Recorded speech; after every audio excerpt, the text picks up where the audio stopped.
When we talk about the material that's used in the classroom to evoke a conversation that may be sensitive, that may cause someone to disagree with someone, that may cause someone to disrespect someone because they don't feel that that's true or whatever the case may be, what do we think?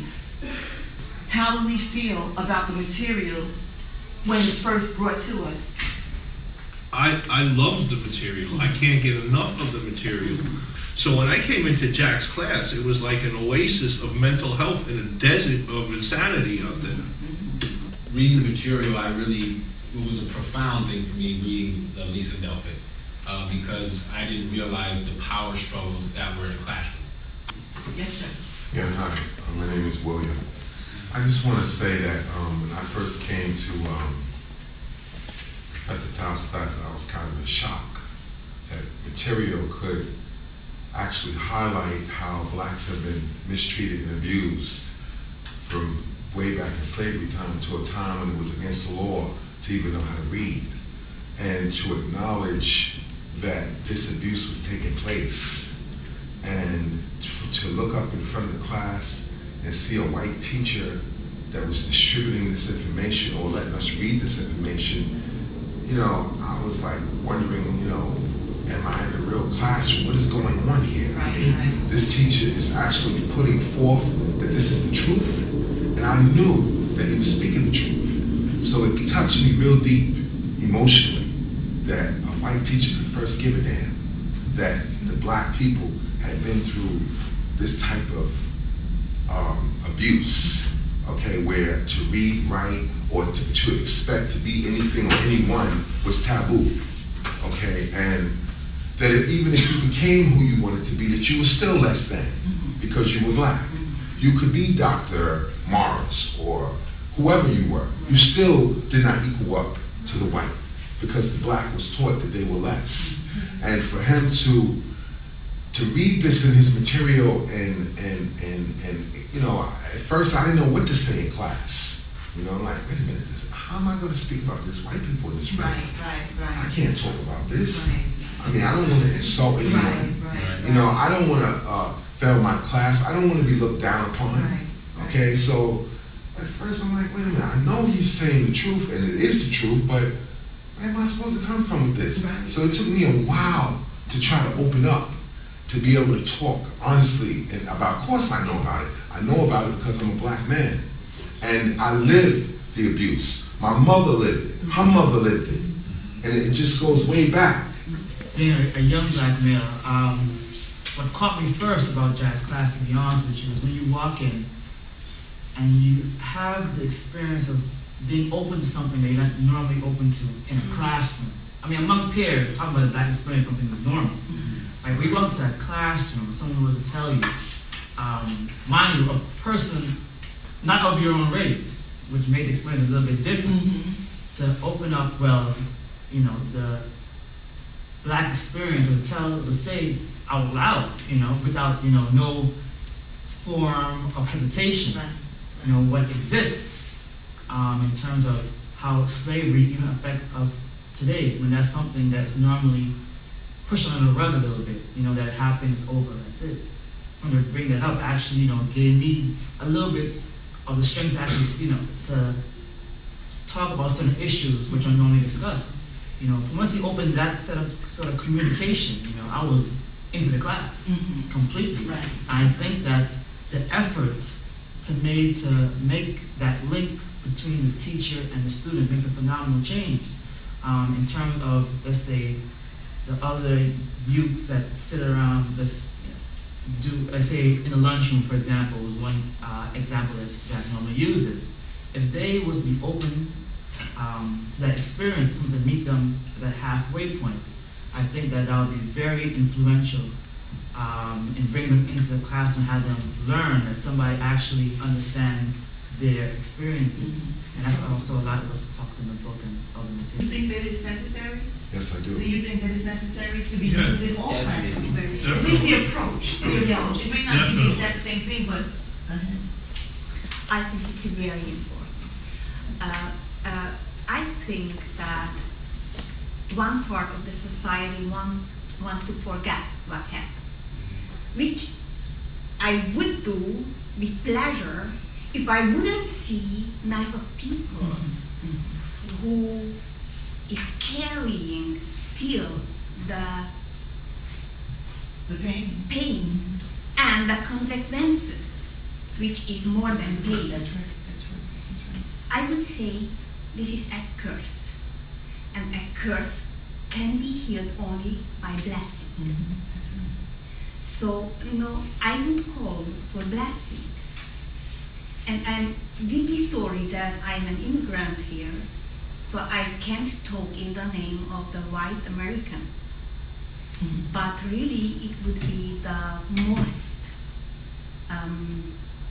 desirable act if white people would start to bless black people and to not hate them, not discriminate them. And I think it's a bad tactic to forget things we don't want to solve. Right. That's the key right there that we don't want to solve. I think that, most white students have no idea how 400 years of racism, Jim Crow, and even things that recently with Louis Gates Jr. have no idea how these things have manifested in today's society and in the classroom.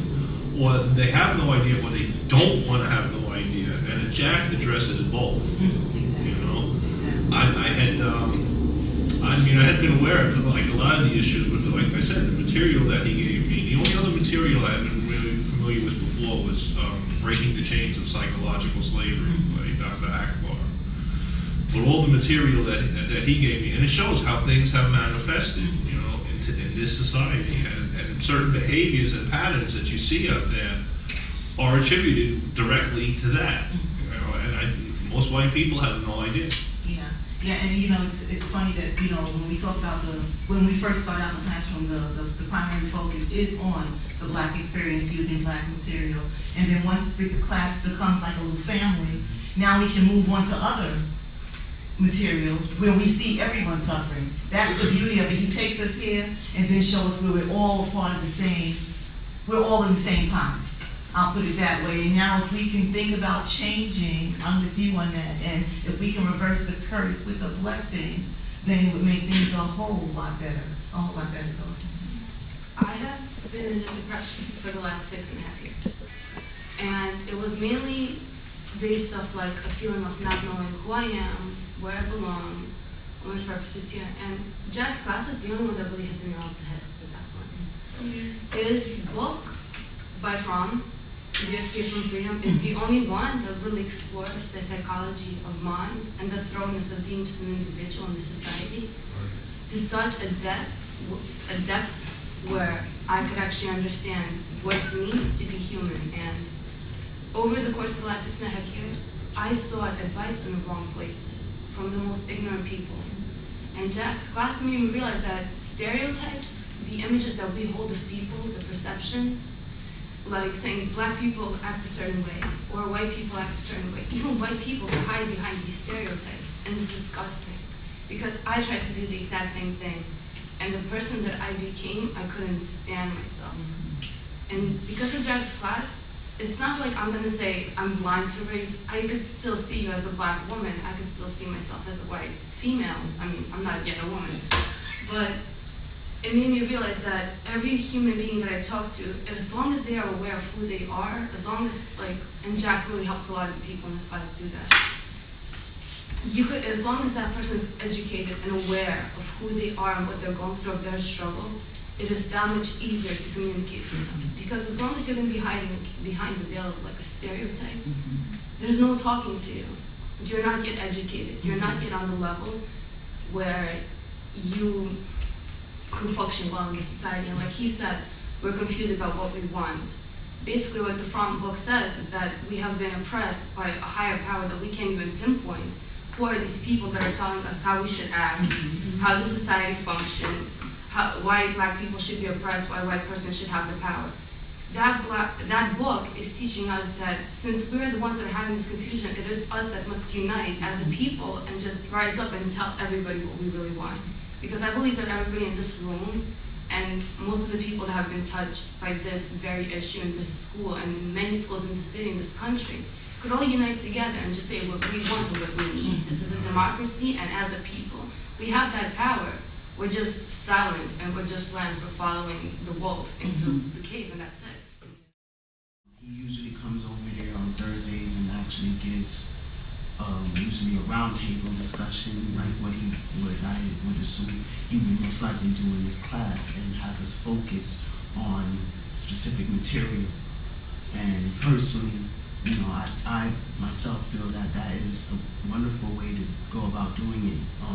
But I'm pretty much one of the fortunate ones, so because unlike probably many people, this really doesn't come to a surprise to me, because I was exposed to this kind of thing at a young age, from my parents to certain public schools, regarding the teachers, how they go about doing stuff, and their methods. I somewhat coexisted with how he goes about doing it. So personally, I wouldn't say that it like surprises me, but I would say that it's a breath of fresh air for me, because I haven't really seen a lot of something like this in my first experience, because I'm just coming out of high school. So I haven't really seen stuff like this in a good minute, but it's a real good experience. It's what I liked and what I actually appreciate him doing, and what I hope, in not only in the educational system, but in anything that we do in life, is that we try to bring each other, to unite ourselves in a unified conversation where we're not afraid or fear of saying what it is. What it is. The thing about this is that either for whatever reason, we, as a reaction, we really don't try to bring ourselves or whatever our fathers have done, or our culture as a whole, and try to break our boundaries and fix it. The ways usually to go about doing this is by talking with each other, and by doing stuff, and by understanding ourselves. And personally, I feel, you know, this is a step in the right direction. I also want to emphasize the point that even to me, this was a skill as well. The professor actually knows that it's his responsibility on his behalf that you learn what he's trying to teach you. Because that's also, as far as I'm concerned, considering culture. Sometimes he takes into consideration that you might be going through something, or that you might be an older person who just came back to school, and you might not be abreast on what the class is talking about. And he'll meet with you after class or during class. He's even called me at home. I mean, meaning that, you know, I've had some incidences where I had to stay out a couple times because of death or whatever the case. He called, he showed concern that, you know, what's going on with you? You know, we missed you in class today. You know, things like that. All that has to do with learning skills and so forth. He just makes me want to come to class. What I think was interesting about the skills is, since I've been in his English 12 class, he hasn't put one note on the board. Okay? It's all paying attention to word and everything. And he teaches us about the concepts and principles of writing.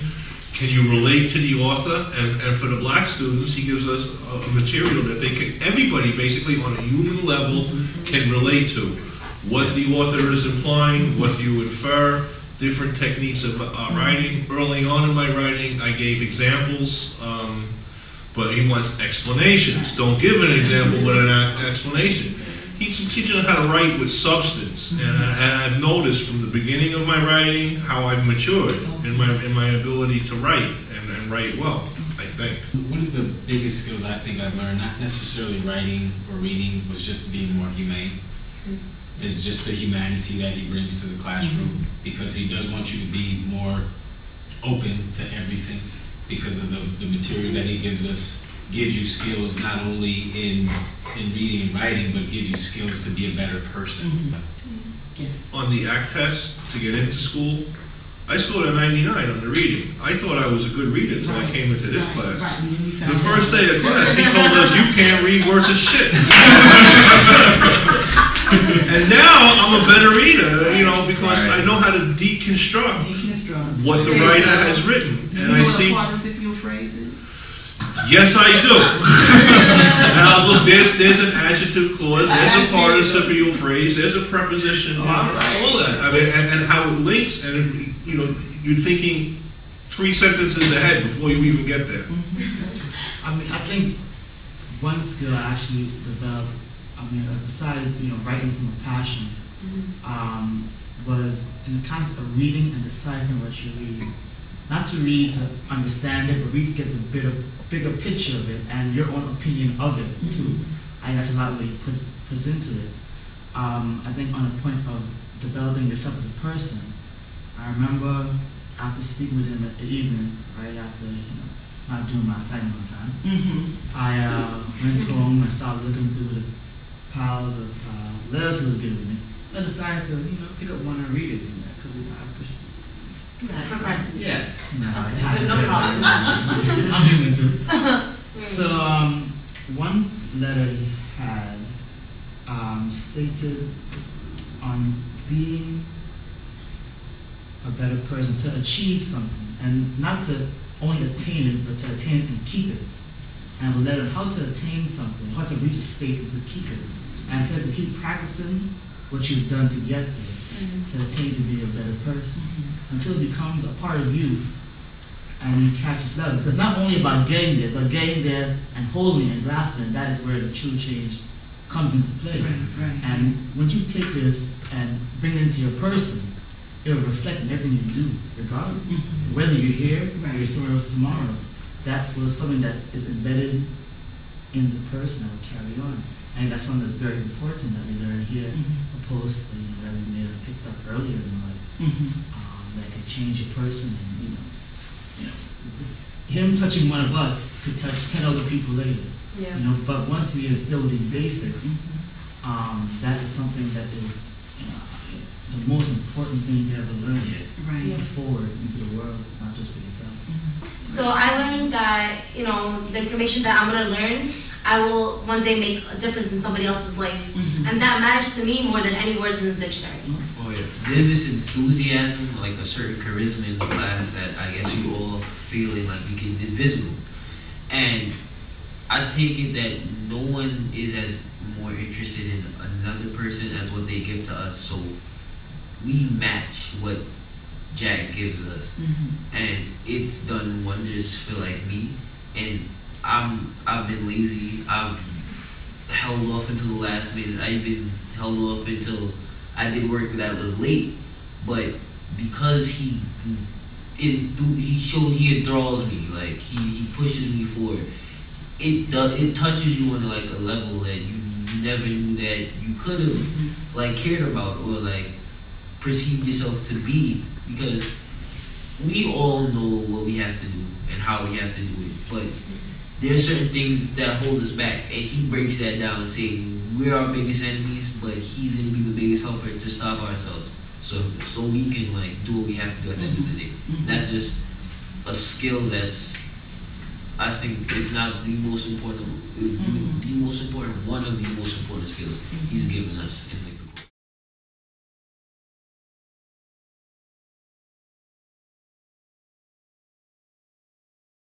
6 pages are 6 pages, but what's in those 6 pages? Right. I think that's the point that.